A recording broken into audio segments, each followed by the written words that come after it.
নমস্কার বন্ধুজ এন্ড বান্ধবী। আজকে আমি দেখাবো, আমি একটি ড্রেস অর্ডার করেছিলাম। কোরিয়ান ড্রেস, যেটি মিশো থেকে অর্ডার হয়েছিল এবং খুব তাড়াতাড়ি ডেলিভার হয়ে গেছিল দীপাবলি পরার জন্য। ড্রেসটি কেমন এসছে সেটা আমি একটু দেখাতে চাই আপনাদের সাথে, যাতে আপনারাও এই জিনিসটি কিনতে পারেন যদি পছন্দ হয়। যদি পছন্দ হয় এরকম জিনিস দেখতে, তো ভিডিওটি লাইক এবং সাবস্ক্রাইব করবেন। দেখুন এরকম কালারের জামাটি এসেছে। জামাটির কালার একটু ডিপ হতে পারে এবং আমি এক সাইজ বড়ই নিয়েছি, কারণ মিশোতে আমি সাইজের সমস্যা হয়, তাই এক সাইজ বড় নিই, প্রয়োজন হলে আমি ফিটিং করিয়ে নেব বলে। দেখুন আমি এখান থেকে ডাইরেক্ট কাটছি, যাতে মনে না হয় যে আমি বাইরে থেকে কিনেছি।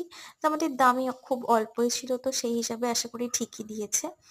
জামাটির কালারটি একটু ডিপ এসছে, যেমন ছবিতে দেখাচ্ছিল সেরকম মতো কিন্তু নয়।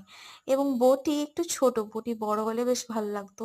বুকের কাছের বউটি একটু বড় দেখাচ্ছিল ছবিতে, এখানে কিন্তু ছোট লাগছে, বাট আমার ভালো লেগেছে দামের হিসেবে।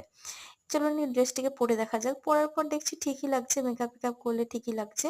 শুধু কোমরের কাজটা একটু ফিটিংসড হলে ভালো হতো।